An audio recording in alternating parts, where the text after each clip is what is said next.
Directors और गांव से पधारे हुए सभी गणमान्य व्यक्ति तथा मेरे आदरणीय गुरुजी तथा मेरे छोटे भाइयों और बहनों, आप सभी को 26 जनवरी की हार्दिक शुभकामनाएं। मैं अंजलि कुमारी क्लास 10 से आज राष्ट्रीय निर्माण के उद्देश्य पे मैं अपने कुछ विचारों को आप सभी के साथ साझा करना चाहूंगी।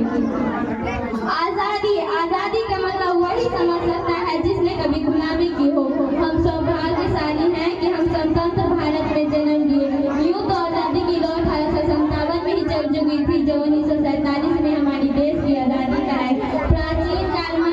वर्तमान भारत को उदाहरणों से मैं यह स्पष्ट करना चाहूंगी कि जब हम फिरंगियों के फेरों में फंस गए थे तो रंग दे बसंती चोली के एक आवाज पे टोले टोले उमड़ आते थे और इनकलाब जिंदाबाद और वंदे मातरम के खून में आजादी वाली 5-5 दिल की दुश्मन अंग्रेजी शासन की जड़ें हिला देते थे। उसके बाद 62, 65, 71 के युद्धों में अपनी सुहाग गवा देने वाली औरत जब घर के हालात यूं होते गया कि प्यार भी भटूर गया, मांग का सिंदूर गया, नन्हे नन्हे हालों की नगोटियां चली गई, छोटी छोटी बेटियों की चोटियां चली गई, बाप का कमाई गया, भाई का पढ़ाई गया, एक ऐसा विस्फोट हुआ पता ही नहीं चला, पूरी जिस्म की कई बोटियां चली गई, पूरी जिस्म की कई बोटियां चली गई। अरे आपके लिए तो एक इंसान मरा है साहब, मेरे घर की तो रोटियां ही चली गई, मेरे घर की तो रोटियां ही चली गई। इस तरह पूरे परिवार अपने देशभक्ति साबित कर रहा होता, तब देश बलिदान मांगता था,